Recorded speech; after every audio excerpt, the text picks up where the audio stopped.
안녕하세요. 삶을 바꾸는 책 읽기의 제입니다. 오늘의 주제는 최고의 관계가 최고의 인생을 만든다입니다. 소개드릴 책은 신영복 선생님이 쓰신 담론이라는 책인데요. 신영복의 마지막 강의라는 부제가 있는데 실제 선생님께서 마지막으로 강의하신 내용을 책으로 옮긴 겁니다. 이 책의 키워드는 관계입니다. 사실 저자가 말하는 관계론이 많이 어려웠습니다. 그래서 책의 내용을 제 삶에 적용해보면서 이해하려고 했는데요. 특히 결혼이야말로 다양한 관계가 얽히는 사건이잖아요. 그래서 제가 직접 경험한 결혼이라는 사건을 중심으로 인간관계에 대해 생각해 보았습니다.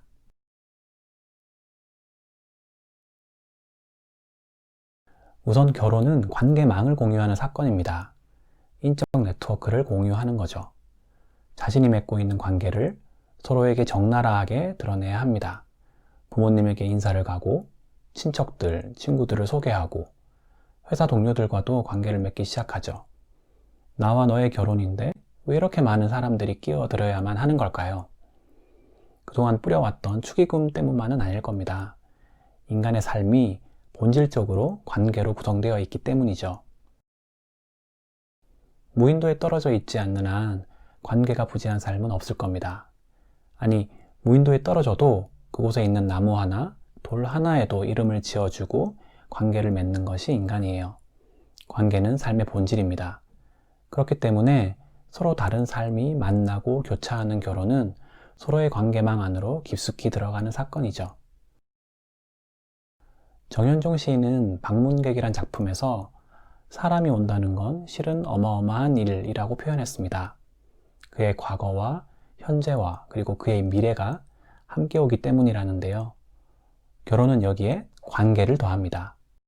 결혼은 진정 어마무시한 일인 거죠. 책의 내용을 인용해 봅니다. 사회존재라는 개념이 있습니다. 시간, 공간, 인간 등 세상의 모든 존재는 존재 그 자체가 아니라 다른 것과의 사이가 본질이라는 것입니다. 우리의 삶은 우리가 맺고 있는 수많은 관계의 조직입니다. 수많은 인간관계 속에서 영위되는 인격이기도 합니다.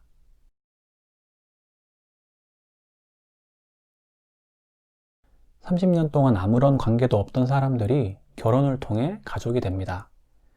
고약해 보이는 낯선 할머니가 시어머니가 되고 백수 청년이 도련님으로 변신하죠. 무뚝뚝한 할아버지는 장인어른으로, 철없는 대학생이 처제가 됩니다. 나는 누군가의 사위가 되고 형부가 되고 이모부도 되죠. 아내는 며느리도 되고 형수도 되고 숙모도 됩니다. 결혼은 정말 어색한 명찰을 덕지덕지 붙이는 일이에요. 그만큼 나에 대해 기대하는 역할도 다양해집니다. 결혼 전에는 아들로서 살았다면 결혼 후에는 남편, 아빠의 역할도 감당해야 되죠. 그리고 새로운 역할의 비중이 커지면서 기존 역할과 갈등이 벌어지기도 합니다. 아내와 어머니 사이에 갈등이 생겼다고 해봅시다. 아내가 어머니에 대한 불만을 토로할 때 아들은 불편합니다. 하지만 남편으로서는 아내의 마음에 충분히 공감할 수도 있죠. 아들과 남편으로서의 역할 사이에 긴장이 생기는 겁니다. 그래서 결혼 이후의 삶은 우리에게 새로운 정체성을 요구합니다. 아내와 자녀가 있는데도 아들로서만 살아가려고 하면 결혼 생활을 유지할 수 없어요. 남편과 아빠로서의 역할을 적극적으로 감당해야만 합니다. 아들, 남편, 아빠의 역할은 하나만 선택해야 하는 모순적인 관계가 아니라 상호 보완적인 관계예요. 가족을 이해하고 공감하기 위해서 상황에 따라 조화롭게 역할을 운영해야 하죠. 정체성은 상황에 따라 유연하게 바뀔 수 있습니다. 책에서는 정체성에 대해 이렇게 이야기합니다. 모든 존재는 고립된 불변의 존재가 아니라 수많은 관계 속에 놓여 있는 것이며 그러한 관계 속에서 비로소 정체성을 갖게 됩니다. 바꾸어 말한다면 정체성이란 내부의 어떤 것이 아니라 자기가 맺고 있는 관계를 적극적으로 조직함으로써 형성되는 것입니다. 정체성은 본질에 있어서 객관적 존재가 아니라 생성입니다. 관계의 조직은 존재를 생성으로 탄생시키는 창조적 실천입니다.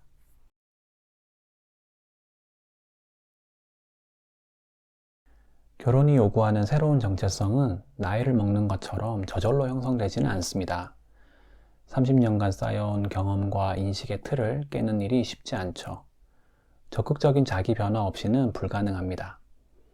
예를 들어 고단한 하루 일과를 마치고 돌아온 부부가 쌓여있는 집안일을 분담하는 것, 결코 자연스러운 일이 아닙니다. 둘 다 부모님의 보살핌 속에 귀하게 자란 자녀들이기 때문에 상대방의 배려를 받으면서 편히 쉬고 싶죠.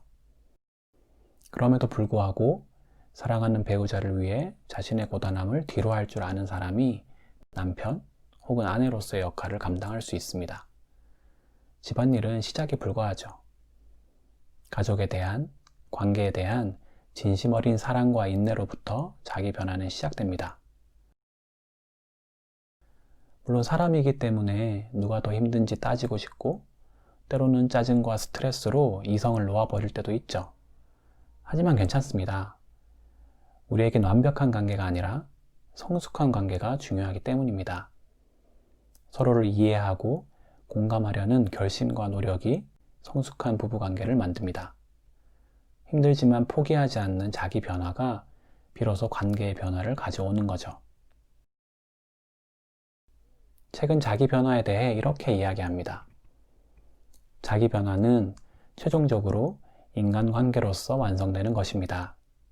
기술을 익히고 언어와 사고를 바꾼다고 해서 변화가 완성되는 것은 아닙니다. 최종적으로 자기가 맺고 있는 인간관계가 바뀜으로써 변화가 완성됩니다. 이것은 개인의 변화가 개인을 단위로 완성될 수 없다는 것을 뜻합니다. 그리고 더욱 중요한 것은 자기 변화는 옆 사람만큼의 변화밖에 이룰 수 없다는 뜻이기도 합니다. 자기가 맺고 있는 인간관계가 자기 변화의 질과 높이의 상한입니다. 같은 키의 벼포기가 그렇고 어깨 동무하고 있는 잔디가 그렇습니다. 개인의 행복은 행복한 관계로부터 옵니다. 가족, 친구, 동료와의 원만한 관계가 삶을 즐겁고 풍요롭게 한다는 실증적 연구들도 있죠. 마찬가지로 행복하고 즐거운 관계는 관계를 구성하는 개개인의 노력이 만들어갑니다. 나와 관계 맺고 있는 이들에 대한 애정을 바탕으로 그들을 이해하고 공감하려는 의지와 노력이 행복한 관계의 비결이죠. 결혼뿐만 아니라 지금보다 더 나은 삶, 더 나은 관계를 꿈꾼다면 반드시 스스로를 먼저 돌아봐야 합니다. 내 마음이 향하고 있는 곳이 어디인지 들여다봐야 해요. 나 자신에게만 집중하고 있는지, 나와 연결된 사람들도 함께 바라보고 있는지요. 나와 연결된 삶들이 더 나아지기를 바라는 그 마음에서부터 우리의 관계가 그리고 세상이 더 나아지기 시작합니다. 그럼 저자의 말을 마지막으로 오늘 방송을 마치려고 합니다. 인간적 공감이 바탕에 깔리지 않는 한 관계는 건설되지 못합니다. 관계의 최고 형태는 입장의 동일함을 훨씬 뛰어넘는 곳에 있습니다. 서로를 따뜻하게 해주는 관계, 깨닫게 해주고 키워주는 관계가 최고의 관계입니다. 결혼을 앞둔 여인이 친구로부터 그 사람과 결혼하기로 결심한 이유에 대해 질문을 받았습니다. 그 여인은 이렇게 대답합니다. 그 사람과 함께 살면 내가 더 좋은 사람이 될 수 있다는 확신이 들었기 때문이야. 인간관계가 어떠해야 하는가에 대하여 전곡을 찌르는 답변입니다.